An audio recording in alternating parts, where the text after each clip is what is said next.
Diddy's time behind bars is off to a terrifying start, and his legal team says things could get even worse if something isn't done fast.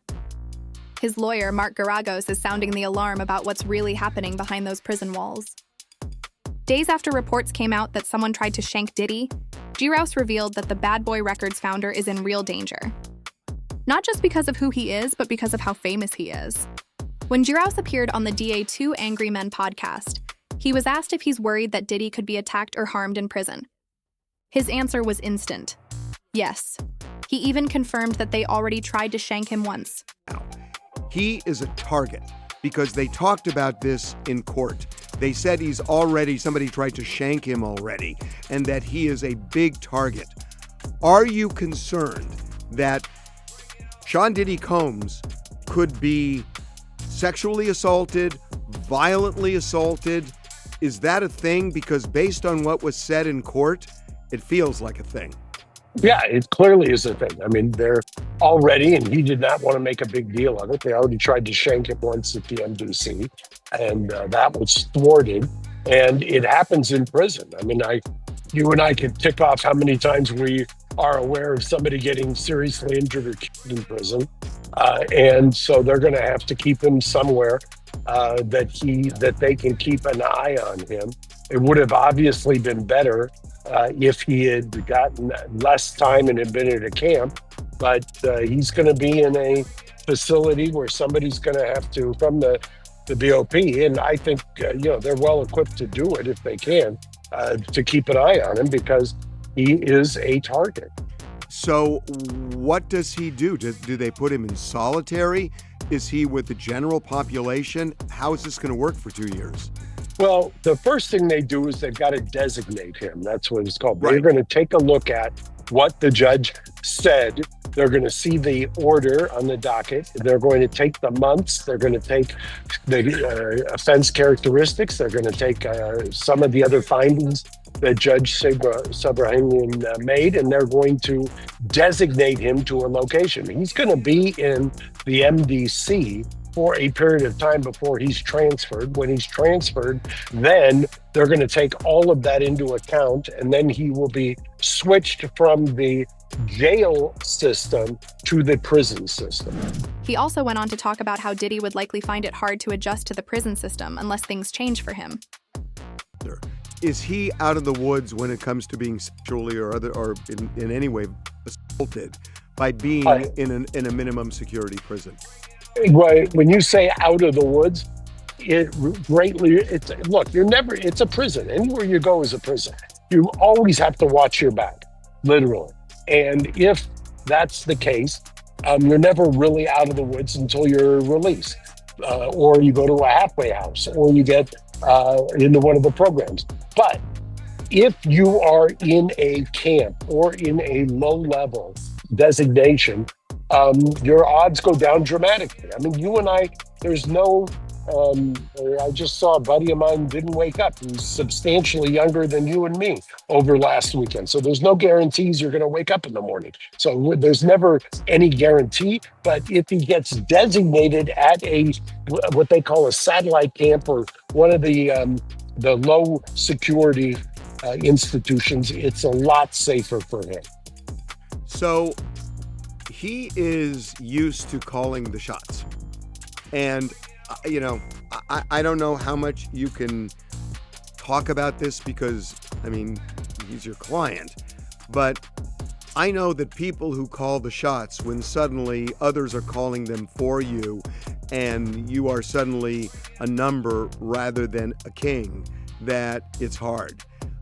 Do you have any concerns that he's going to have a really rough time following the straight and narrow while he's in prison? Well, I've seen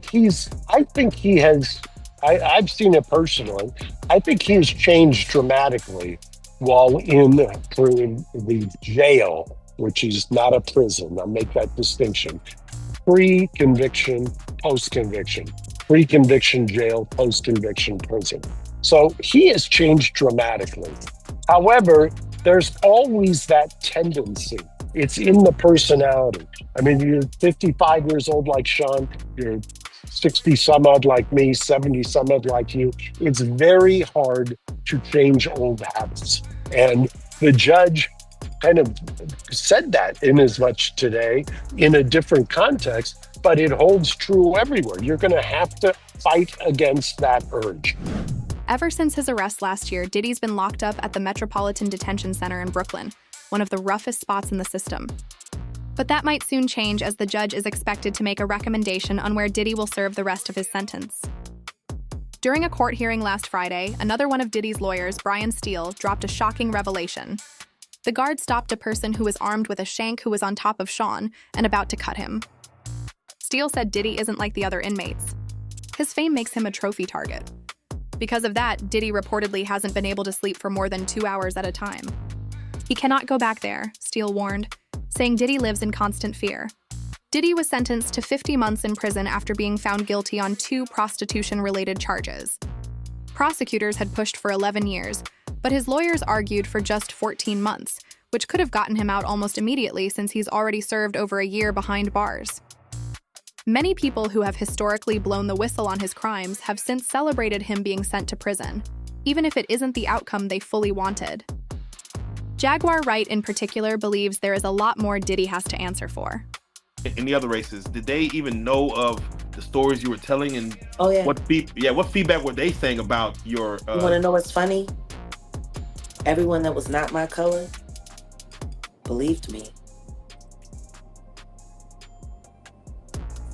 It was my people that needed convincing.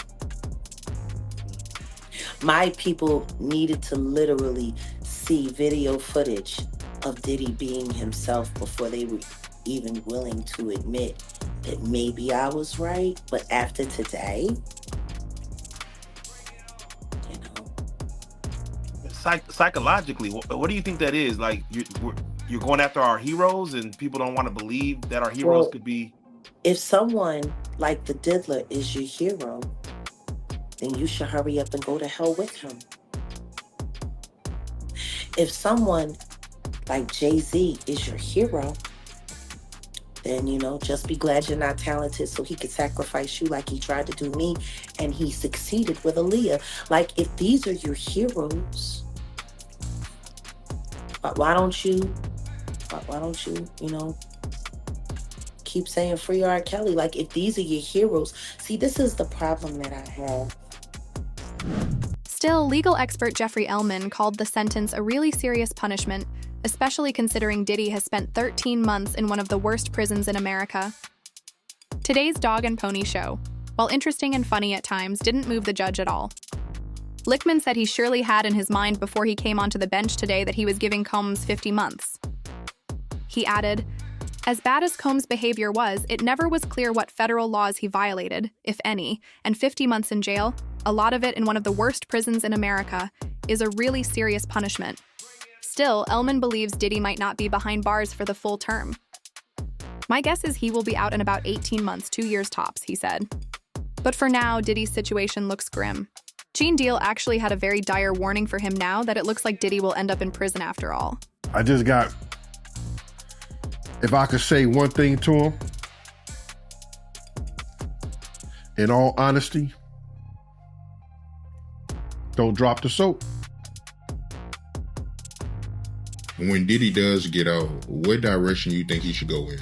My personal opinion, when he get out, and if he wants to do anything that is going to give him any kind of recognition or any sense of changing, he should do whatever he learned in those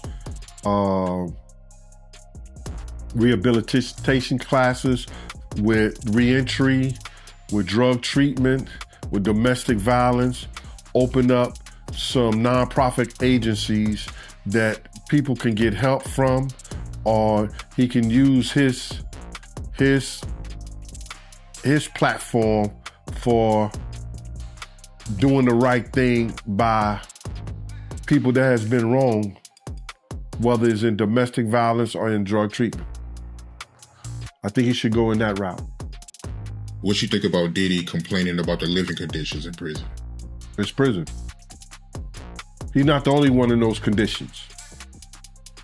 You got to realize there's other inmates in that dormitory that has the same and they don't have the commissary that he has. You got to realize they have a commissary and he's going to get the best out of the commissary because he's able to use all the money he got to get whatever in the commissary. And then the people around him, he can put money in their commissary. Have people money in their commissary so they can get double of what they got. You understand what I'm saying? Gene also believed that Diddy was likely to get a big culture shock when he actually ended up in a cell. In particular, bringing up how desperate he had been to avoid jail time, often becoming hopeless to the point of taking his own life. Diddy should try to get a pardon from Trump. I think that he's going to use every method, whether it's appeals, whether it's Trump. He's going to use every method he can to get out of jail earlier than what he can. He's going to use all his resources to do whatever he has to do. You understand what I'm saying? And that's what he's supposed to do. Don't you think so? He's supposed to use all his resources he can to get out of jail. You think Trump would do it? I don't know. Trump is a very vindictive person. And like he said, he didn't say, I used to like the guy, but he didn't say a lot of nice things to me, about me. So if it would come by, if it come by his desk and if something is monetary to Trump and it's his last year, but Diddy should be out before Trump last year. He only gonna do 2 years, bruh. He go 2 years, he go to a halfway house. That's it. You think Diddy is strong enough to do 2 years? I just told you, bruh. Kirk Burrows, Lil' Kim. There's a lot of other people in the music industry that done federal time. Because you told me he was suicidal. That's why I asked. Everybody's suicidal when they first go to prison. Everybody's suicidal. If you never been to prison before, you never been behind bars, everybody's suicidal. Then you get used to it. It becomes your livelihood. You learn how to stay alive. You got a crust of bread in the corner to sleep in. Everything else is a blessing. Yo, it was something that was powerful that Diddy said. He said to the judge, he said, I can't change the past, but I can change the future. As if that he knew if the judge would let him out today, that he was going to do some things that was going to be powerful, whether it's in the industry, whether it was in this new life that he said he was going to do with the drug treatment programs, with the domestic violence. See, that's the avenue that he probably used now. You know what I'm saying? Get into it, because he can't go back to the music industry because he wasn't doing nothing in the music industry anyway. Now, while Diddy is very likely to get his comeuppance in prison thanks to the litany of crimes he's committed during his life, Gene Deal actually insinuated that it would not be recent cases that he would likely get jumped for. He believes some people have been waiting a long time in there to get revenge on Diddy for the murders of none other than Tupac and Biggie Smalls. I feel like Pac fans will try to do something to him. Pac and Biggie fans. He can have issues with both of them because a lot of people think, because of the statement that Keefe D made, that he did something to Pac. A lot of people know or think that because of Biggie leaving, they finding out that Biggie was leaving Bad Boy, that he may have had something to do with Biggie. People feel that way. You hear it all the time. You see it all the time on the chats and all that stuff. Have you heard the reports about Diddy being worried about his kids? Bro, he get a phone call just like everybody else. And now they got all kinds of things where you got guys got iPads, guys got telephones, iPads, and all that in prison. So his kids are well taken care of. You know what I'm saying? He wasn't worrying about those kids before he got locked up. Not like that. Maybe with the baby but the other girls, they seem like they fine. Quincy seemed like he's doing a good job in making sure that those girls are being taken care of, and the rest of everybody else is grown, or they young adults. So that's just a ploy, bruh. All that's a ploy to, try to change the circumstances in this situation. But they won't change. His circumstances and situation as far as the correctional facility and where he's being housed at is not going to change until the courts tell him to change it. Apparently, even Kefti's legal team plans to argue that Diddy was the reason Tupac was. According to reports, Keith D., who's facing his own trial starting in February, told investigators that Puffy put a hit on him and Suge. Puff was close. If they try to go that route and look at that and see if that was the route, maybe it was, maybe it wasn't. I don't know. But me being an investigator, I would have looked into that.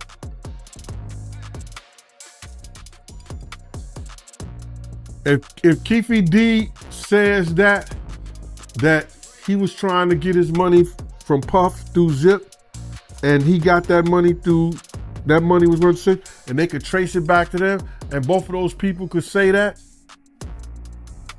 then they got him. But that's going to be hard to prove, because I don't believe that may have happened. I don't know why he had to check for $1 million. It wasn't my concern at no time. But I know he had a check for $1 million. He raised a bigger point, too, that the whole situation was tangled up with gang tensions in Los Angeles at the time. After Tupac was shot, Gene said the streets exploded. The Bloods was laying people down, he remembered. Behind Pat getting shot, it sparked a big gang war out there. So if prosecutors want to pull Diddy into that, Gene said they'll have to rely on circumstantial evidence, which is risky. He has, however, previously talked about how Diddy seemed to have an unhealthy obsession with Pac. Everybody knew that Puff took Tupac's blueprint and changed Biggs and Bad Boy image. I Get Around, talked about how fly you was, how many girls you mess with, how many cars you drive, how much money you got, what you willing to do. He took his image. Pac was the first one on the scene wearing Versace shirts. He went and got the same Versace shirts Pac had. Which, all right, some dudes would do that. You would never catch me wearing something that somebody else got. He was knocking down all the women that he thought Pac was knocking down. And what I mean is having sex with. Why would you want to have sex with women you know for sure a dude that was once cool with you was dealing with? That's that image. Because you got to realize, bruh, Puff and Pac was cool at one time. We know this. Mopreme said that they was going to sign the Bad Boy. So if he's going to sign to Bad Boy, it was because of Corey and them. I put that picture on the internet. I put the picture on my channel of Corey Jones. Is Corey Jones, Corey Jacobs? I think Corey Jacobs and Pac right next to each other. Those was the real bad boys of Bad Boy. You understand? Those are the ones who got the 16 to life sentence. That Pac was gonna go and be with them first. But then Mopreme said, when it became just Big and Puff, because Corey and them went to jail, he changed his direction. But nobody know why Pac and Puff fell out like they did. You understand what I'm saying? Now with Kef's trial around the corner and Diddy already fearing for his safety behind bars, this latest accusation adds even more pressure. Greg Kading, the same former LAPD detective who led the original task force investigating Tupac's murder, also spoke at great length about why Diddy is one of the best suspects out there. He admitted that over time his view of Diddy has shifted. Years ago, he said he tried to give Diddy the benefit of the doubt. But the more he looked back at the events of the 1990s, The more he saw red flags that didn't make sense, especially Diddy's lack of cooperation when both Tupac and Biggie were. Things have changed slightly, gradually over time. Today, I look at Diddy through a different lens than I might have 10, 15 years ago. There were obviously some early red flags, but it's a complicated thing because we have to be very careful about falsely accusing people or even, making accusations based on nothing more than speculation. And we just haven't seen all the evidence. So I prefer to kind of withhold judgment on some things. I can tell you regarding Diddy back when Tupac Shakur and Biggie Smalls were murdered. He wasn't exactly cooperative. He didn't do what you would assume a friend or, a manager, so to speak, would do. So from a law enforcement perspective, he was very unhelpful in an area where he ought to have been contributing towards getting some type of justice in those two murder cases. But as we found out in time, he was complicit in one of them, and which would make sense why maybe he didn't cooperate in the other, because the two were, they were just, we always understood that they were somehow interconnected. And so if you're going to cooperate or provide information on one and you're culpable in the other, one thing could lead back to the next. And that's where I think he understood his own vulnerability. Because if Diddy really was involved, even indirectly, in what happened to Tupac, then cooperating with investigators could have exposed him in ways that might have destroyed everything. Back in 2008-2009, Kading also interviewed Kef D, the same man now indicted for Tupac's murder. During those interviews, K claimed that Diddy offered him $1 million to both Tupac and Suge Knight. At first, Kading thought the story was exaggerated, just street talk, maybe even paranoia. But the more he dug, the more the pieces started to fit. I don't know if it's new evidence, but with Dwayne Davis, making the allegation that Diddy paid him $1 million, to put the hit on Tupac. You find any credence with that? I do. When he first told us that back in late 2008, early 2009, everything else he told us, we were able to substantiate. And so that lends credence to anything that, furthermore that he says. And when he told us about the solicitation for Tupac's murder, it made sense within the context of the ongoing rivalry that was taking place between Puffy and Suge, Biggie and Tupac, and the gangs that they were affiliating with. So there's already a well-established history. And so once he tells us that, Puffy was scared to death, he knew he had a target on his back. Every time he came to LA, Suge's goons were, trying to track him down. They had kidnapped somebody in furtherance of trying to find out where Puffy's mother and family lived. So all of this led to support or substantiate the claims that Keith Davis was making about Puffy's solicitation. Originally, I thought that the solicitation was somewhat just an expression of exaggeration. Like, man, these motherfuckers are breathing down my back. They want me dead. When they go and he gives us this explanation of the solicitation, I thought that perhaps Puffy was just really desperate and afraid. He's like, man, I'll give you whatever you want to take care of these guys. I just don't want to have to come into LA and, look over my shoulder. So I thought it was that. But as things unraveled